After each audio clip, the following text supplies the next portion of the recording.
Así puestos de pie, hermanos, vamos a tomar la Biblia, la palabra del Señor, y vamos a declarar lo que siempre decimos, y luego vamos a tener la lectura bíblica y luego oramos. ¿Qué le parece? ¿Estamos listos? Si usted no trajo una Biblia, por favor, tranquilo, no se preocupe, el próximo domingo no se olvide de traerla. Muy bien.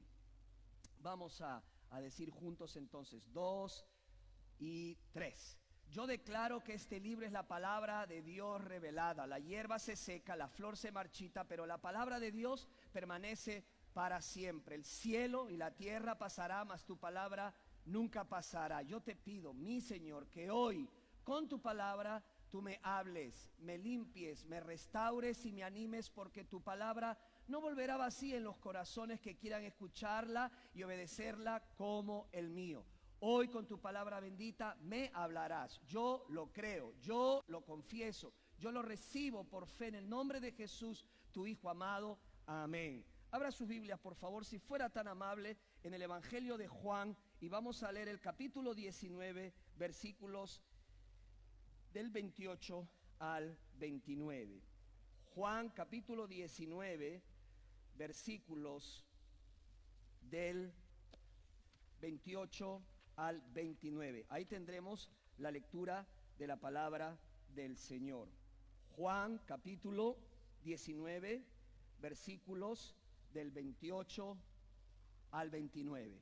Si usted lo encontró, por favor, tenga la amabilidad, si ve a alguien que no tiene la Biblia, puede compartirle para que todos podamos leer la palabra del Señor. Y también le voy a pedir que se ponga de pie, por señal y reverencia a la Biblia, porque lo que estamos leyendo es la Biblia, la palabra del Señor, la cual merece todo respeto, y por eso nos ponemos de pie. Hay muchos libros que se han escrito, pero Dios reconoce un solo libro que ha escrito, que es la Biblia, para la humanidad. Así que por él y por respeto a su palabra nos ponemos de pie.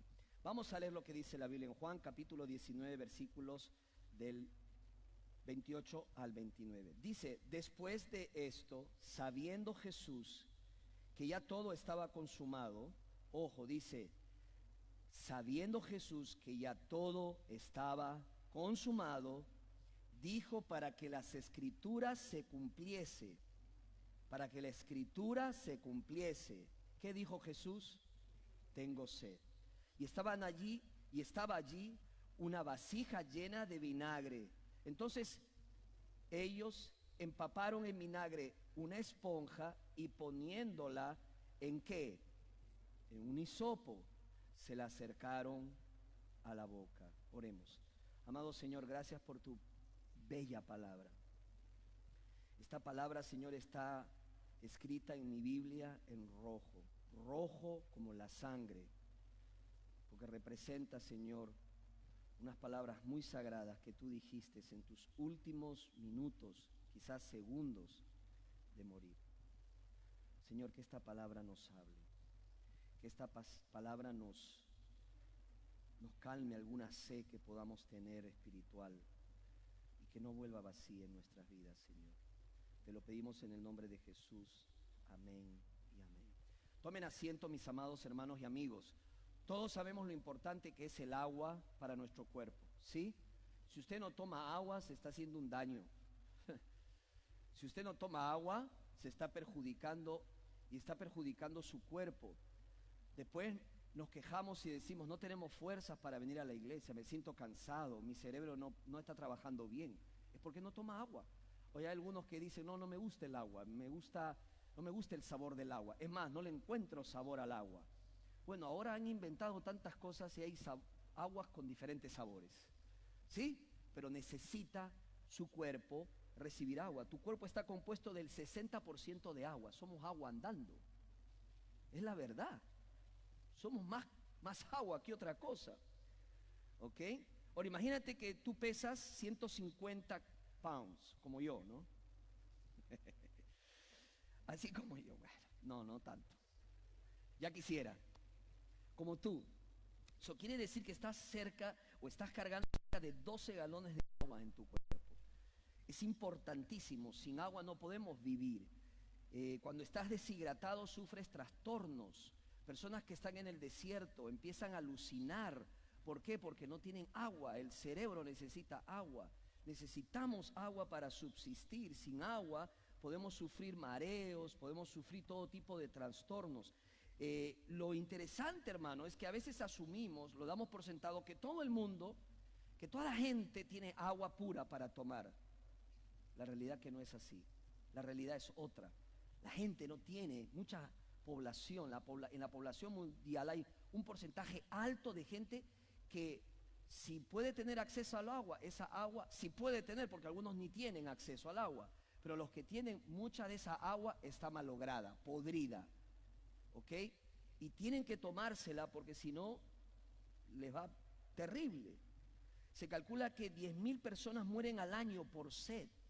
10.000 personas mueren al año por sed o por la privación del agua o producto de enfermedades al tomar agua contaminada.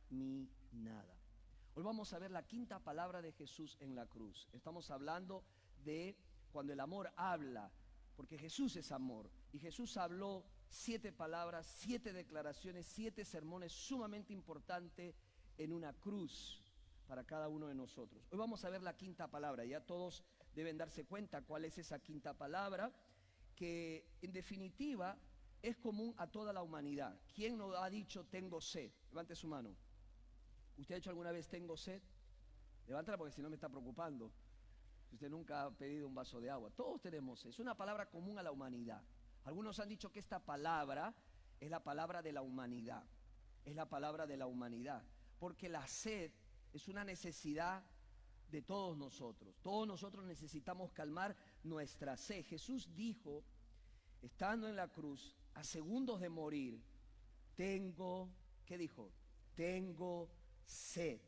Vamos a descubrir juntos las implicaciones de esta palabra tan corta. Todas las anteriores solamente Dios la pudo decir, solamente Jesús la pudo decir, pero esta la podemos decir todos y la decimos todos. Vaya haciendo la conexión. Si es algo que es común a todos, entonces ¿no cree que por ahí también va la enseñanza que hoy vamos a tratar? Indudablemente que sí. Es la más corta de todas las palabras. Tengo sed. Tengo sed. Ahora, la palabra griega para tengo sed es dipsao, está en sus boletines y tiene varias implicaciones que podemos conversar al respecto, pero hay por lo menos 3 razones por las cuales Jesús dijo tengo sed. Vamos a ir desde las más simples, las más obvias, las más prácticas, hasta las más profundas. Pero luego vamos a hablar de la sed profunda que tiene la gente y cómo tú y yo podemos hacer algo al respecto. Porque si de algo estamos seguros, hermanos, es que el Señor no nos salvó solamente para ocupar un espacio y sentarnos en una silla o en un banco. El Señor nos salvó para servirle. ¿Cuántos dicen amén? El Señor te salvó para hacer algo. O sea, hay una contradicción cuando hay un cristiano que no hace nada en el reino de Dios, porque no te salvó el Señor simplemente para recibir la salvación y decir soy salvo y se acabó, que los demás se vayan al infierno, pero yo ya tengo la salvación. Te equivocas. Ahora lo que el Señor quiere es que traigas a otros a los pies de Cristo. ¿Se entiéndelo? Entiende la razón de tu salvación. No solo se trata de ti. Y por lo menos encontramos 3 razones. Ahora, déjame explicarte lo que está pasando aquí. Sabemos que el Señor Jesucristo fue crucificado más o menos como a las 9 de la mañana y muere a las 3 de la tarde. O sea que estamos hablando de que a la hora que el Señor dijo tengo sed, estamos hablando de sus últimos segundos de vida, ya a punto de expirar. 6 horas ha estado crucificado, imagínate, sin comer, sin tomar agua, deshidratado, sometido a una serie de barbaries. Ahora, no es la primera vez que le ofrecen algo para tomar. Al principio le ofrecen para tomar vino mezclado con mirra. Usted debe recordarlo, se encuentra en Marcos capítulo 15, versículo 23. Pero Jesús dice, no lo tomó, lo rechazó. ¿Por qué? No es porque no tenía sed, sino porque estaba al principio de su sacrificio. Y todos sabemos, claro, hoy en día el médico no nos daría mirra para ayudarnos con nuestro dolor, ¿no? Nos daría un Advil, nos recomendaría ibuprofén, aspirinas, un analgésico para aliviar el dolor. Bueno, en ese entonces la mirra fungía como un analgésico. Era, como dicen en inglés, un painkiller, para aliviarlo, para no sentir tanto dolor, tanta angustia, tanto sufrimiento. Pero Jesús lo rechaza. ¿Sabes por qué? Porque Jesús no quería que él fuera drogado, él fuera anestesiado. Él estaba claro que tenía que sufrir y tomar el dolor y el sufrimiento por los pecados de la humanidad. Quería estar mentalmente alerta con sus 5 sentidos. No quería estar anestesiado, quería estar consciente de lo que estaba pasando, porque Él vino para obedecer la voluntad de su Padre. Él vino para salvarnos. Él vino para tomar el juicio que tú y yo merecíamos. La palabra de Dios dice que los soldados, al ver que los crucificados pedían qué tomar, ellos muchas veces le daban esta clase de analgésicos, no por razones humanitarias. Sus soldados estaban ahí esperando que los malhechores se murieran, pero para morirse a veces pasaban varias horas. Ellos no querían soportar que un malhechor esté gritando, vociferando y diciendo: ayúdame, sáqueme de aquí, tengo dolor, me estoy muriendo. No, le daban estos brebajes. ¿Para qué? Para adormecerlos, anestesiarlos, y puedan aminorarse, pueda reducirse esos gritos de espanto, de dolor, porque no había peor cosa que morir crucificado. Es una de las peores muertes, morir en una cruz.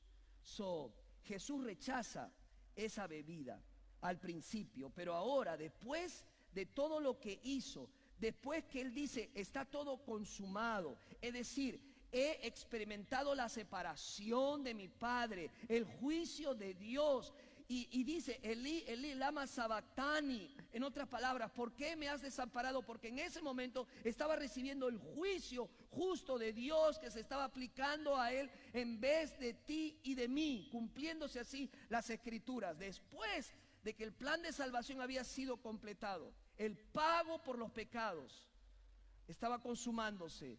Recién en ese momento Jesús, ¿qué dice? Tengo sed. Recién allí, tengo sed. Ahora, por cierto, uno de nuestros credos en el cristianismo, no sé cuántos de ustedes alguna vez quizás lo recitaron, lo declamaron. En una parte del credo dice: Cristo murió, descendió al infierno, ¿se acuerdan? Y 3 días después resucitó. Y hay un gran debate y dicen si Cristo descendió a los infiernos o no descendió a los infiernos. Jesucristo no descendió a los infiernos. Ubica lo que está pasando. En ese momento Jesús está clavado en la cruz. Hermanos, Jesús está sufriendo ¿qué? La separación de su Padre. En el infierno hay separación eterna de Dios. Jesús está ¿qué? Sediento. ¿Sabes que en el infierno se va a tener una sed insoportable y no se va a poder saciar esa sed por nada y por la eternidad? Ni siquiera una sola gota va a poder caer en las bocas de aquellos que van a estar allí. Incluso algunos dicen: bueno, me voy al infierno, ¿qué importa? Ya celebraremos un gran party. No, la Biblia dice que es una perpetua soledad. Nadie va a poder verse con otra persona. Separados de Dios, en tormento, separados de los demás, sin poder tomar un poco de agua, en un calor incesante que nunca le va a derretir a la persona. Ese dolor y ese sufrimiento será perpetuo y por siempre. Jesús está experimentando el juicio de Dios, está experimentando ¿qué? La sed, porque tiene sed, ¿ok? Está experimentando un infierno de cruz.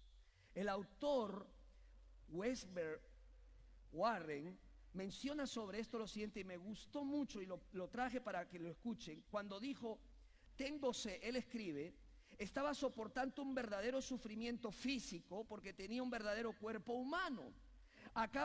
Acababa de salir de 3 horas de oscuridad, en el infierno hay oscuridad, y dice, cuando sintió la ira de Dios y la separación de Dios, ya lo vimos el domingo pasado, cuando uno combina la oscuridad, la sed y el aislamiento, ¿qué se tiene, hermanos? Se tiene un infierno.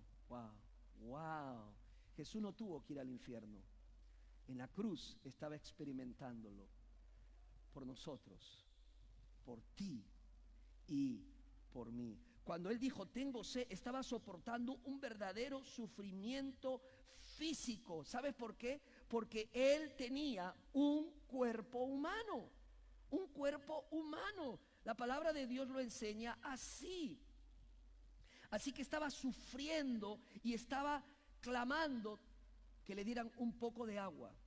Ahora, yo no sé cuánto a ustedes les ha tocado clamar por un poco de agua.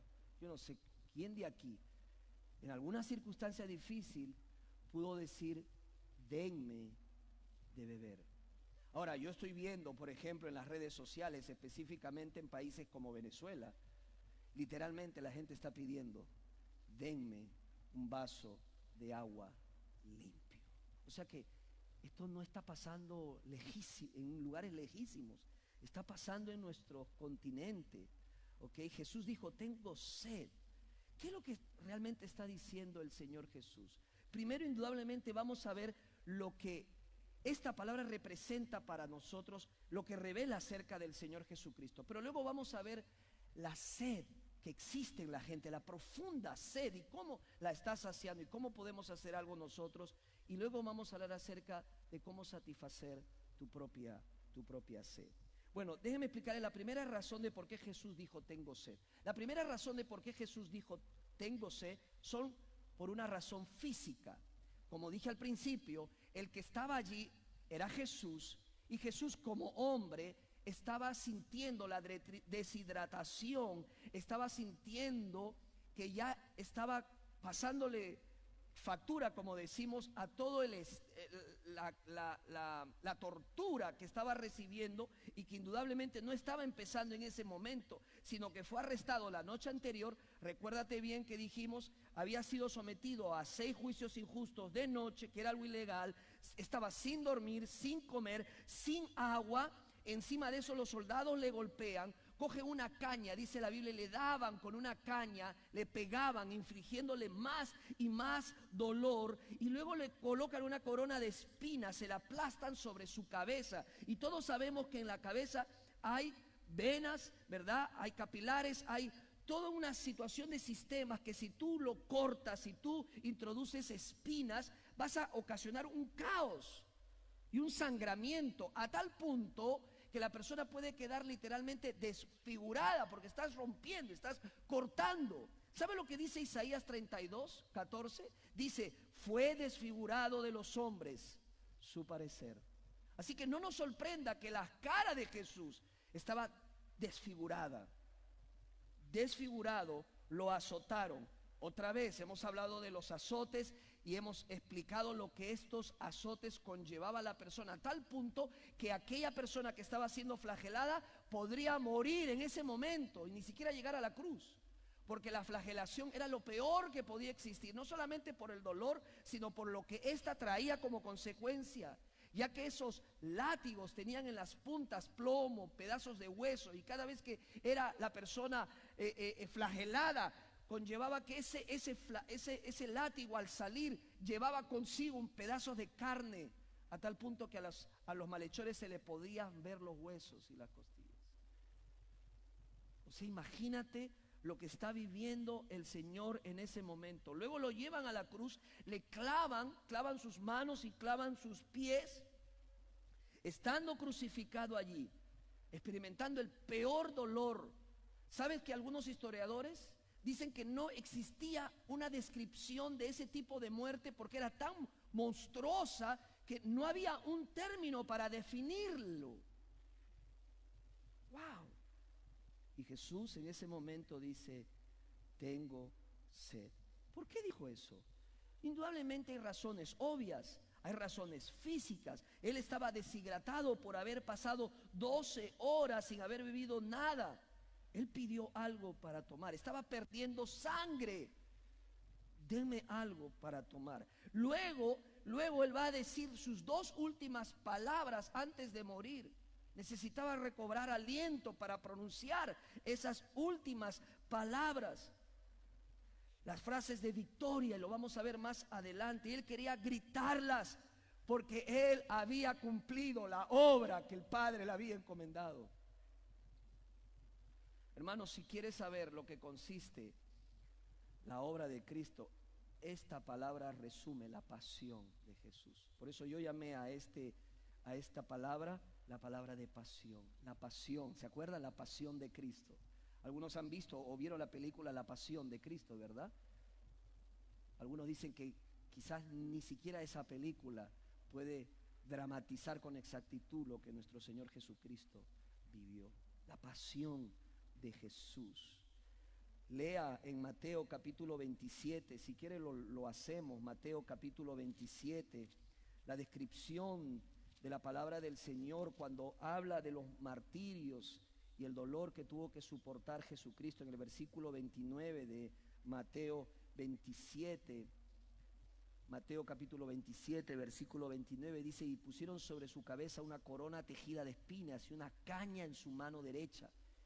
Dice, e hincando la rodilla delante de él le escarnecían, o sea, encima de todos se burlaban de él, se mofaban de él diciéndole, salve rey de los judíos. Y dice, y escupiéndole, eso no lo dije en mi descripción, o sea, escupir a una persona es lo peor, es como mostrar repudio hacia alguien. Le escupieron, dice, y además tomaban la caña y le golpeaban en la cabeza. Después de haberle escarnecido, le quitaron el manto, le pusieron sus vestidos y le llevaron para crucificarse, para ser crucificado. Nuestro Señor Jesús realmente fue humano. ¿Cuántos dicen amén? Es tan importante resaltar la humanidad de Cristo como la deidad de Cristo. ¿Por qué? Porque el Señor Jesucristo realmente y completamente fue humano. Jesús no solamente fue humano, fue divino. Y no solamente fue 50% humano y 50% divino, fue 100% humano y 100% divino. Él no fue un híbrido, él era 100% hombre y estaba sufriendo como hombre al 100% el dolor que estaba recibiendo en su vida, en su cuerpo. La palabra de Dios en Filipenses capítulo 2, versículos 7 y 8, si quiere apúntelo. Filipenses capítulo 2, versículos 7 y 8. En esta versión que la tenemos en la pantalla, lo dice de esta manera. En cambio, renunció a sus privilegios divinos, no a su naturaleza, sino a sus privilegios divinos, adoptó la humilde posición de un esclavo. Y dice, y nació como un ser humano. Cuando apareció en forma de hombre, se humilló a sí mismo en obediencia a Dios y murió en una cruz como morían ¿quiénes? Los criminales. Hermanos, la palabra tengo se contrarresta la creencia falsa, barata, que habla e insinúa que Jesús realmente no era humano. Cuando Juan escribe, él dice, señores, yo fui testigo, yo estuve ahí, yo lo vi, no me lo contaron, les estoy diciendo que con mis propios ojos lo vi morir. Jesús estaba muriendo como hombre. En ese entonces había una secta, un grupo llamados los docetistas que decían y sugerían y trataban de cambiarles la mentalidad a los cristianos, mencionándole la idea de que Jesús no era Dios, que ese Jesús no era Dios, que Dios no se podía hacer humano, ¿verdad? Que era solamente una ilusión como ser humano, pero no era humano, parecía humano, pero no era humano.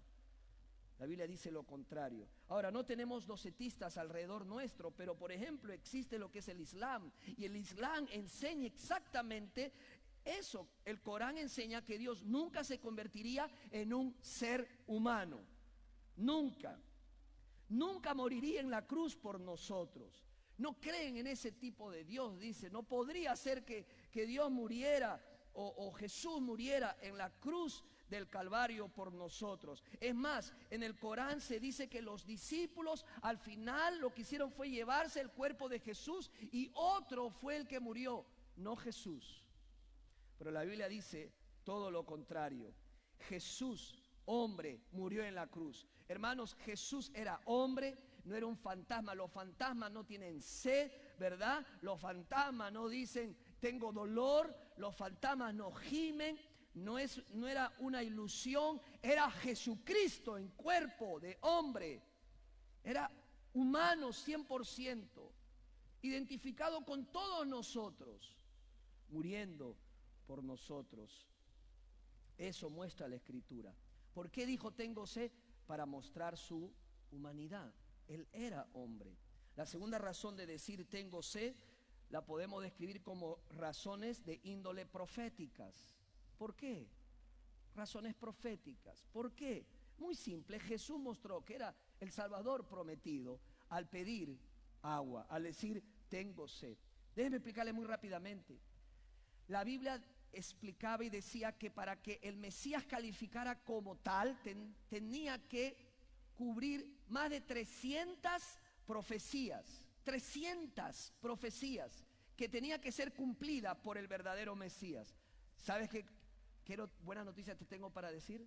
Jesús cumplió todas y cada una de ellas. ¿Cuántos dicen amén?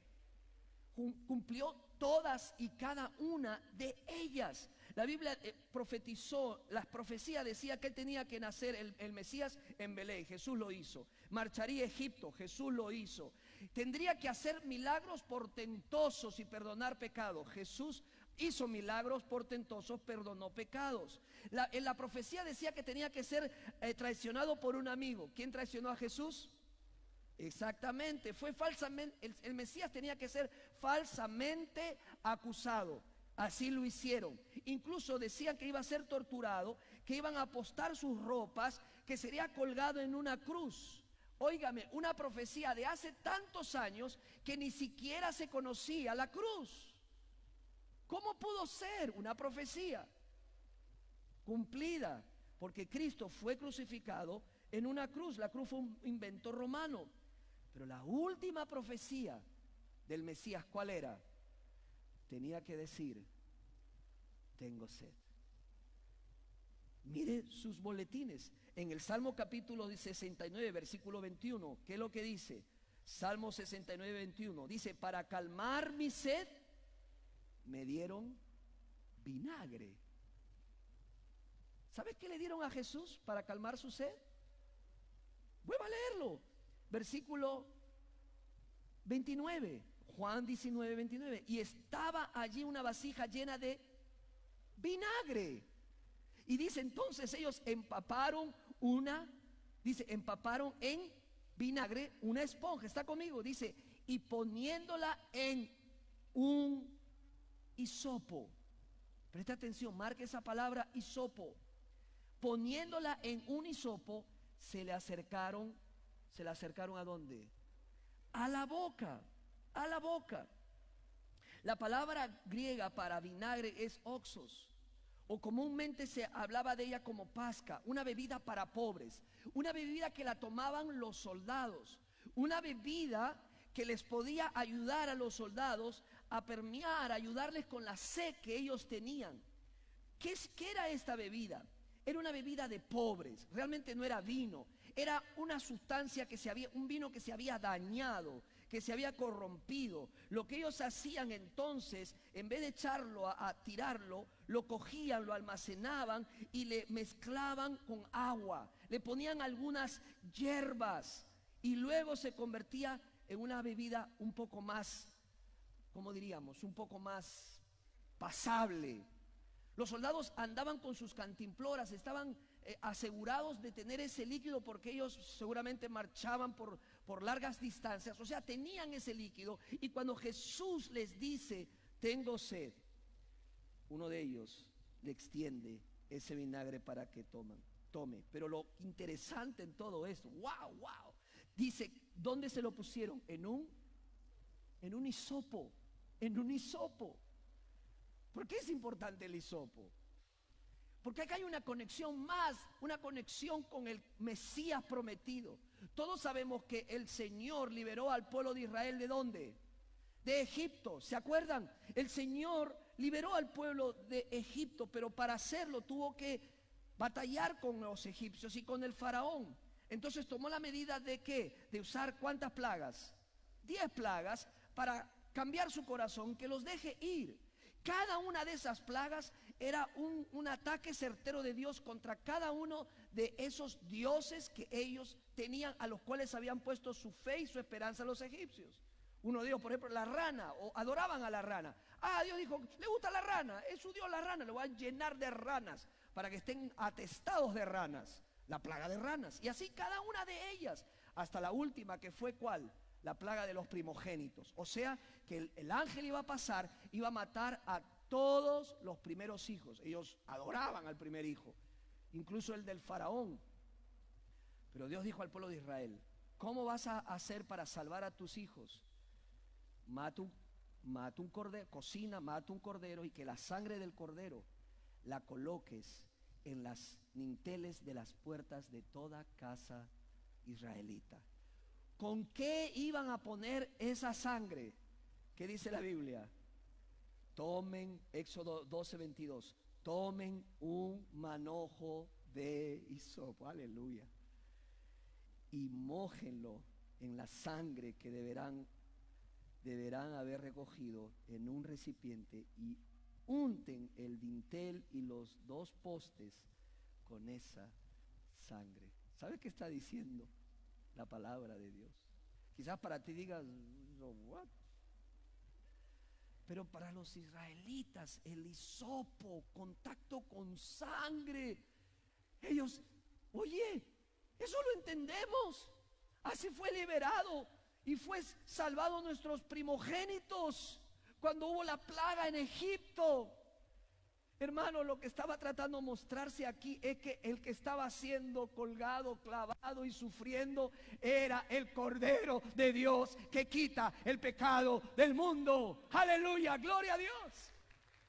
Jesús, el Cordero de Dios, estaba derramando su propia sangre, pagando por nuestros pecados. ¡Wow! El Señor estaba cumpliendo su profecía. Estaba cumpliéndose todas las profecías. No solamente fueron razones físicas por las cuales el Señor dijo lo que dijo, incluso para tomar aire, para ayudarse, para pronunciar sus últimas palabras de triunfo, sino que además habían razones proféticas, pero también razones espirituales. Porque en esa cruz Jesús, que estaba diciendo: los amo tanto que estoy dispuesto a abrir los brazos para salvarte. Alguien estuvo dispuesto a abrir sus brazos y dejar que los clavaran porque te ama. Si tú por ahí vas diciendo: a mí nadie me ama, déjame decirte, te equivocas. Hay uno y solo uno que te ama más que todo el mundo en esta tierra: Jesucristo el Señor. Él, si Él me ama, yo me siento amado. Amén. La Biblia dice que fueron razones espirituales, demostró su amor. ¿Qué hizo Jesús? Dio su vida en rescate de muchos. Ahora, no sé, quizás algunos no se van a acordar porque no son del siglo pasado. Ahora nadie es del siglo pasado. Pero algunos sí, de un accidente de un avión en el año 1987 con un Northwest 225. En este avión lleno de pasajeros, 156 pasajeros en total, se levantó por unos segundos de la pista de aterrizaje para emprender su vuelo, y a los segundos cayó a tierra, muriendo la casi totalidad de los pasajeros, excepto una persona. ¿Quién fue esa persona? Fue una niña que se llamaba Cecilia, de Arizona. Cuando hicieron las investigaciones, descubrieron esta fascinante historia. Cuando el avión estaba a punto de colapsar, la madre, que se encontraba sentada al lado de su hija, desabrocha su cinturón, coge a su hija, la envuelve en sus brazos y se agacha para defenderla. Indudablemente la madre muere, pero la niña se salva. Qué hermosa figura de redención de lo que ha hecho Jesús. Él hizo eso por ti, murió para que tú vivieras. Dice la Biblia: por sus llagas fuimos nosotros sanados. ¡Wow! Cristo lo hizo por ti y lo hizo por mí. Pero déjame decirte algo que quizás es obvio, que hay una profunda sed en las personas que nos rodean y viven alrededor nuestro, que dicen: tengo sed, y no hay quien sacie esa sed. Ahora, leyendo, descubrí que esta frase, tengo sed, fue la frase, el versículo, el verso de vida de la Madre Teresa, de Madre Teresa.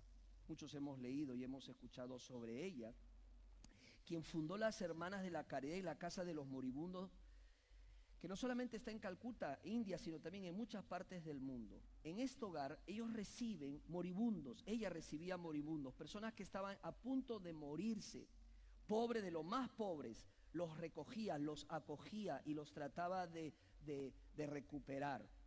Entonces cuentan que había una imagen de un Cristo crucificado y abajo unas letras que decían, ¿qué cosa? Tengo sed. Y ella decía que aunque ella no podía darle agua a Jesús ya, porque eso pasó hace muchos tiempos, aunque no podía calmar la sed de Cristo, podía calmar la sed de Cristo ayudando a otros que tienen sed y nadie quiere atenderlos. Ella tenía unas palabras, ella dijo, el objetivo de nuestra congregación, el objetivo de nuestra existencia no es solo hacer el trabajo, el objetivo es saciar la sed de Dios, la sed de Jesús en la cruz por amor a las almas. Y así quienes son los más cercanos a los más pobres entre los pobres, ese hombre de Cristo en la cruz, esa sed de Cristo en la cruz se muestra por nuestro amor en acción. Me gustó esta última frase, amor en acción. Hermanos, el amor en acción es hacer algo por alguien, por nada. Es hacer algo por otra persona que necesita, que está en una sequedad.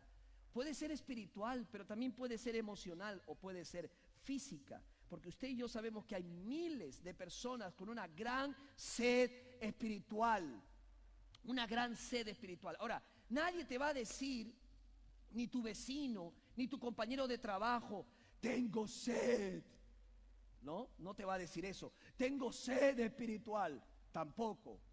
Pero te lo va a decir con otras palabras. Por ejemplo, estoy aburrido, quiero quitarme la vida, no sé por qué estoy aquí. O te lo va a decir con una frase como, soy infeliz, ese es sed espiritual. O por ejemplo, no siento satisfacción en la vida. O no sé por qué estoy en este mundo, no sé qué hago aquí, no sé a dónde voy. No entiendo el propósito y el plan de mi vida en este mundo. Eso es sed espiritual. Eso es sed, eso es tener sed espiritual. ¿Qué necesitan? Significado, propósito para su existencia. Necesita que alguien les ayude. Mire lo que dice la palabra del Señor en Amós capítulo 8, versículo 11 al 13. Escríbelo. Amós 8, versículo 11 al 13. ¿Lo escribieron? Dice, ciertamente se acerca la hora, dice el Señor soberano, cuando enviaré hambre a la tierra. No será hambre de pan, dice, ni sed de agua, sino que hambre de oír la palabra del Señor. La gente deambulará de mar en mar y vagará de frontera a frontera. Óigame, ¿no se parece esto a la sociedad actual? Gente que viaja, se monta en un avión o se sube a un crucero buscando qué pueda saciar, qué experiencia pueda saciar esa sed íntima de sus vidas. Dice la palabra, dice frontera a frontera en busca de la palabra del Señor, pero no la encontrarán en aquel día. Los jóvenes hermosos y los muchachos fuertes se desmayarán sedientos por la palabra de Dios. Hermanos, hay sed espiritual en este mundo, una sed profunda, y algo tenemos que hacer nosotros. ¿Cuántos dicen amén?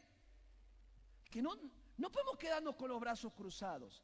La iglesia es llamada como el cuerpo de, ¿cómo es llamada la iglesia? El cuerpo de Cristo. O sea, somos las manos, los pies de Jesús. ¿Y qué más?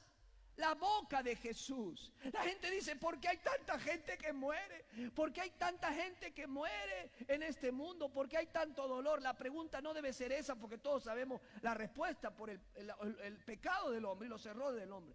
La pregunta que tenemos que hacer es, ¿dónde está la iglesia para saciar esas necesidades? ¿Dónde está la iglesia de Cristo? ¿Dónde están los pies de Cristo, las manos de Cristo, la boca de Cristo para proclamar el evangelio? Se lo he dicho antes, el 90% de los cristianos no comparten las buenas nuevas de salvación. ¡Wow! ¿Qué pasa, iglesia? ¿Qué nos pasa?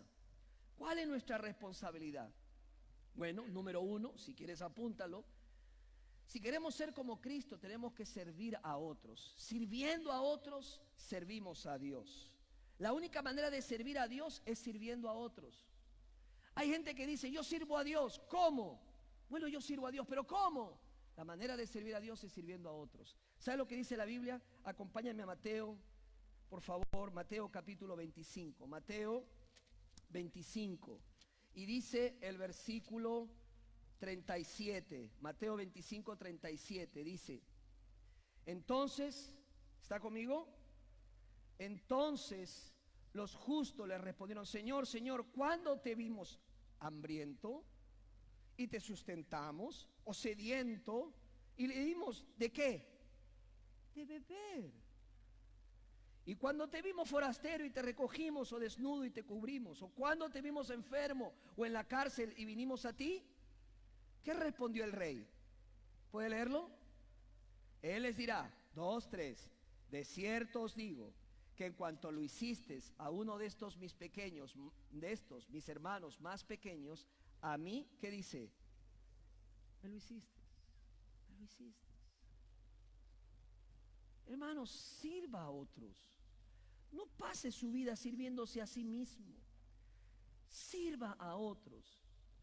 El Cristo de gloria, el creador de los océanos, hello, el que creó los océanos, el que inventó la fórmula del agua, Cristo, en ese momento estaba pidiendo agua.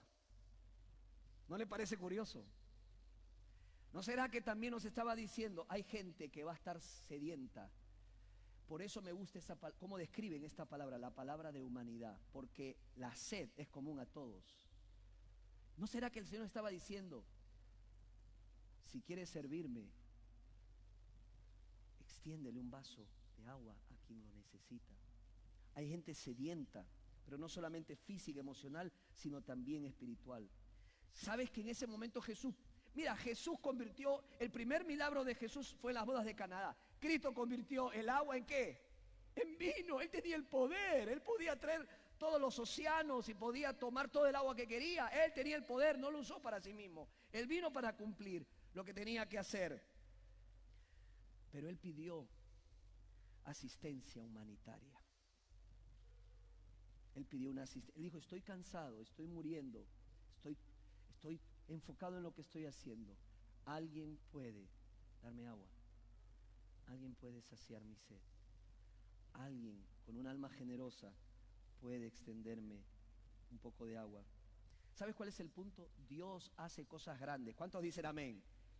Pero Dios quiere hacer las cosas grandes a través de ti.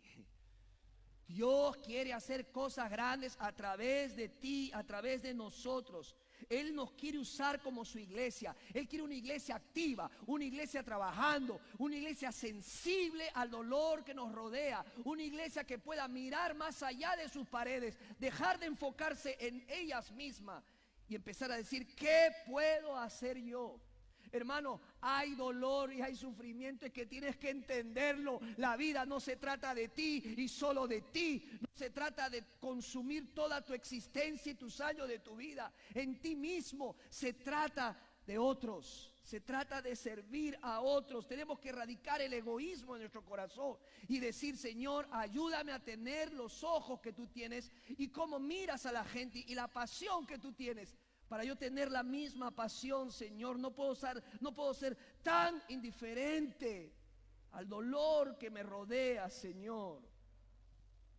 El sufrimiento es siempre la oportunidad para el servicio. Cuando hay dolor, cuando hay sufrimiento, hay oportunidad. ¿Cuántos dicen amén? Cuando hay sufrimiento y dolor, ahí tengo una oportunidad. Hermanos, estamos organizando un concierto. ¿Cómo se llama el concierto? Cristo vive. ¿Cuántos creen que Cristo vive? Cristo vive. Él ya no está en la cruz. ¿Sabe por qué los cristianos evangélicos tenemos una cruz vacía? Porque Cristo ya no está en esa cruz. Él resucitó. Él vive. Aleluya. Dele un aplauso de gloria. Una ofrenda al Señor. Él vino, murió, dice la Escritura, fue sepultado, pero al tercer día resucitó. El Padre aceptó el sacrificio perfecto de su Hijo. ¡Wow! Pero hay algo más, porque otra vez, no se trata solamente de nosotros. Se trata que este concierto es una oportunidad para dar un vaso de agua a un niño que está sediento,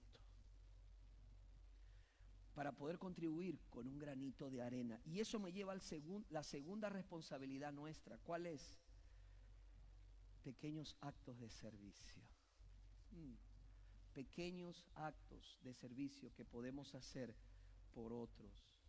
Hermanos, ni yo ni mis hermanos venezolanos podemos cambiar la situación de toda la gente que está sufriendo, hundida en una sombra de maldición y de necesidades profundas de lo más básico. Pero yo puedo hacer algo. ¿Me entiende lo que le digo? A veces estamos preocupados y decimos: Señor, quiero hacer algo grande para ti. Y nos pasamos toda la vida soñando en hacer algo grande para Dios. Pero podemos hacer alguito. No se trata de cuán grande vas a hacer las cosas. Se trata con qué amor vas a hacer lo pequeño que vas a hacer. Por eso yo te reto a venir al concierto. Te reto a comprar ese ticket. Te reto en el nombre de Jesús a dejar de comer un sándwich en el McDonald's con su soda y con su pie incluido, para que compres un ticket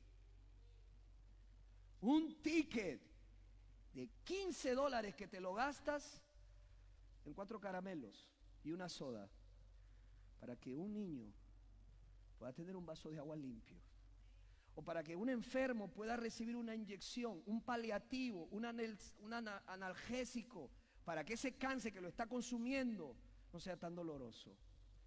Como no podemos, yo tengo fe. Yo le decía a los hermanos aquí presentes, yo siempre tengo fe en Dios, pero también creo mucho en nuestra iglesia, porque es una iglesia que ha aprendido a dar, y es una iglesia sensible al dolor de la gente. ¿Sabe por qué? Porque Dios ha sido bueno con mis hermanos y los ha bendecido muchísimo. Y cuando ven una oportunidad, cuando hay dolor y hay sufrimiento, la primera iglesia bautista de Woodbridge, ¿sabe qué dice? Cuente conmigo, yo voy a hacer algo. No puedo hacer grandes cosas, pero puedo hacer algo. Puedo hacer una pequeña diferencia. ¿Qué dice Mateo capítulo 10, versículo 42? Mateo 10, 42.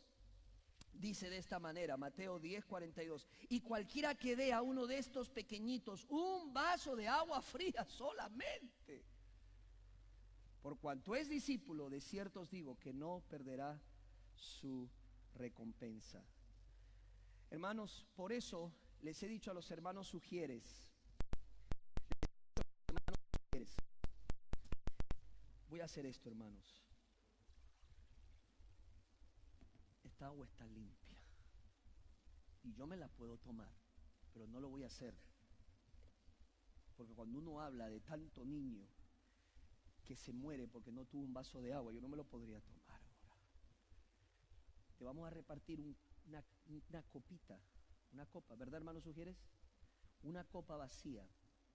Todos deben recibir una copa vacía en este servicio cuando salgan, y ponla en el lugar más visible de tu casa. ¿Sabes para qué? Para que te recuerdes que hay mucho dolor, mucho sufrimiento, y que algo yo puedo hacer para aliviarle a una persona el dolor y el sufrimiento que está experimentando. ¿Ok? Pero no solamente puedo servir a otros, hacer pequeños actos de servicio, sino aún ayudar a los enemigos. Proverbios capítulo 25, versículo 21 lo dice, porque, mire, hermano, hacer algo por alguien que te cae bien, eso es lo más fácil. Eso es lo más fácil. Haz algo por la gente que no te cae bien. ¿Cuánto dice el amén? Porque la iglesia está callada. Proverbios 25, 21, ¿qué dice? Proverbios 25, 21 dice, ¿lo tenemos? Proverbios 25, 21. El que no lo tiene soy yo, pero está en la pantalla. Listo, ya lo tengo. ¿Qué dice? El que te aborrece, tuviere hambre, dale de comer pan. Y si tuviera sed, dale de beber agua. Esa es la prueba ácida del cristiano. Que puedas hacer algo por alguien que tienes dificultad. Ahora, ¿tienes una necesidad de sed? Lo tenemos todos. ¿Por qué? Porque hay un agujero en forma de Dios en cada vida que solamente puede ser saciada por Dios. Ni el sexo, ni el estado, ni el éxito, ni todo lo que puedas buscar puede saciar esa sed, porque esa sed solamente la puede saciar Cristo Jesús. Amén, la puedes saciar. ¿Qué es lo que tienes que hacer? Primero, reconoce tu sed. Estás sediento. Dios nos creó con ese hueco, con esa necesidad. ¿Para qué? Para que Él nos llene con su presencia. Porque si no es Dios, va a ser otras cosas, pero todas esas cosas no satisfacen, no llenan. Tú y yo lo sabemos. Por eso la Biblia dice en el Salmo 63:1, oh Dios, dice, yo te busco intensamente, mi alma tiene sed de ti.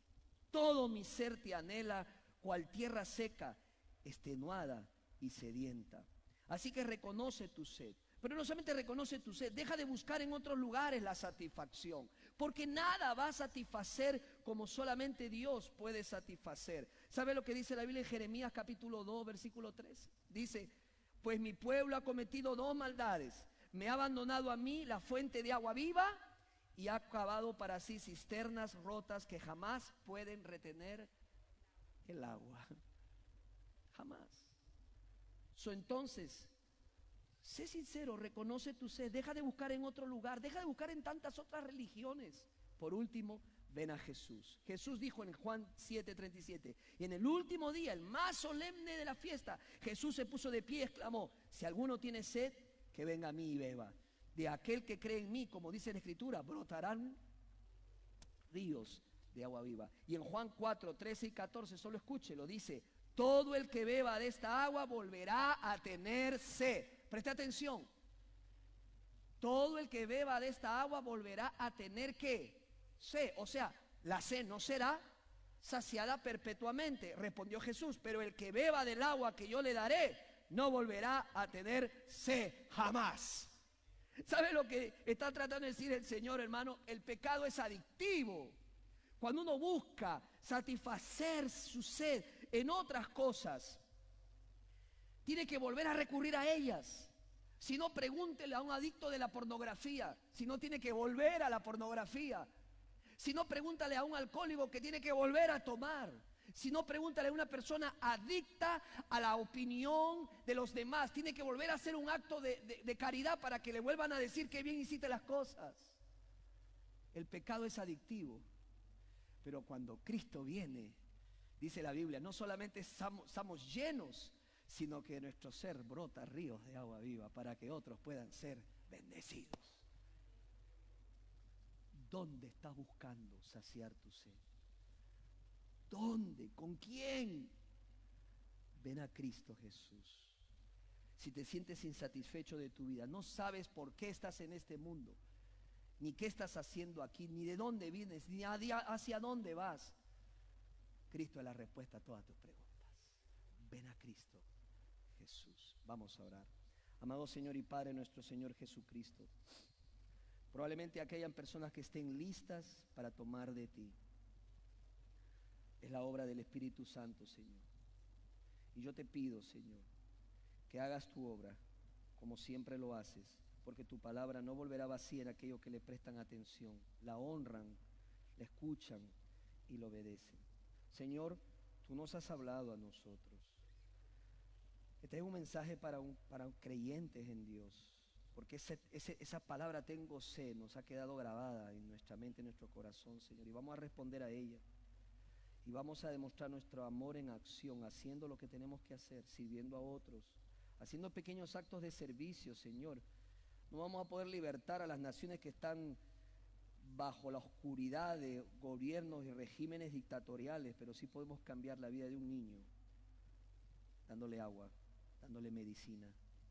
Sí podemos aliviar el dolor de un paciente con cáncer terminal que pueda recibir una medicina a tiempo, y no que tenga que morirse en un hospital sin luz y sin medicinas. Señor, ayúdanos incluso a servir a aquellos que no simpatizan con nosotros. Pero Padre, Probablemente aquí hayan personas con una profunda sed espiritual.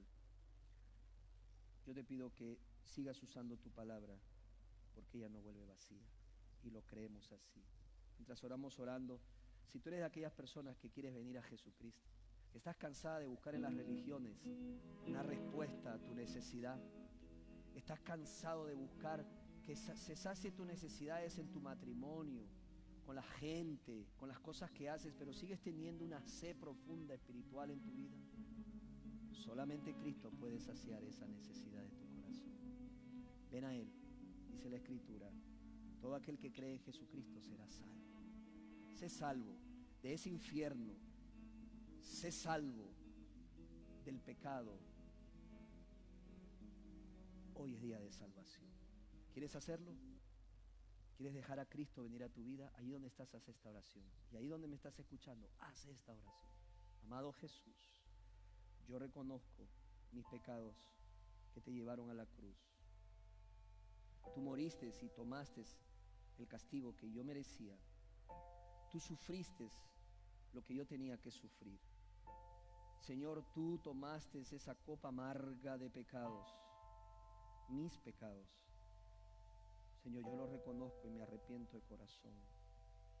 Pero ahora quiero poner mi esperanza, mi fe en ti, con todo mi corazón. Creo en ti, Jesús. Ven a mi vida. Ten piedad de mí, Señor. Salva mi alma. No quiero terminar en ese horno de fuego perpetuo que es el infierno. Quiero vivir contigo, Señor. Quiero seguirte fielmente y obedecerte fielmente a ti. Yo quiero hacer mía la obra tuya en la cruz. Yo quiero decir, Cristo murió por mí. Yo quiero hacerte hoy el Salvador y el Señor de mi vida. Hoy. Ven a mí, Jesús. Y ayúdame a poder saciar la sed de otros que estén a mi alrededor. Que cada vez que vea a un sediento, a un desnudo, a un forastero, a una persona dolida, caída, te recuerde a ti en la cruz. Señor, cuánto hubiera querido tener el privilegio de ser yo el que te acerque ese vaso de agua. Pero eso ya pasó. Pero aún no es tarde, aún puedo servirte a ti sirviendo a otros que están en dolor. Señor, perdona por mi egoísmo. Perdóname, Señor, por gastar tanto en mí y vivir la vida pensando que yo soy el centro del mundo, cuando no fue ese el propósito por el cual me salvaste y me diste el nombre nuevo. Señor, ayúdame a ser un siervo tuyo sirviendo a otros, especialmente a los que más lo necesitan, a los más pobres de los pobres, a los que no tienen que comer. Perdónanos, Señor, y ayúdanos a servirte mejor cada día. Mientras que estamos así, si hay alguien aquí que ha rendido su vida a Cristo, quiero orar por ti. Por favor, solo te pido que levantes tu mano. Sé que habrás hecho esta decisión. Es entre tú y el Señor. Es solo entre tú y Jesús. ¿Te has arrepentido de tus pecados y has puesto tu fe y tu confianza solamente en Jesucristo para recibir la salvación? Si lo has hecho, levanta tu mano con valentía, como Cristo valientemente murió en la cruz por ti. Quiero orar por ti. Ahí donde estás, en este momento, levanta tu mano. Quiero orar por ti.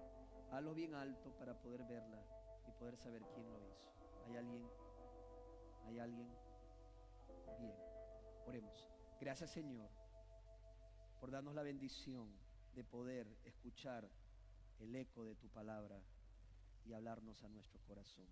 Sea la gloria y la honra a ti, Señor. Que todo el crédito, la gloria y la honra sea Cristo Jesús. Mi vida es Cristo, mi sentir es Cristo, nuestra vida es Jesús. A Él sea toda la gloria y toda la honra. En su nombre oramos así. Amén y amén. Que Dios los bendiga.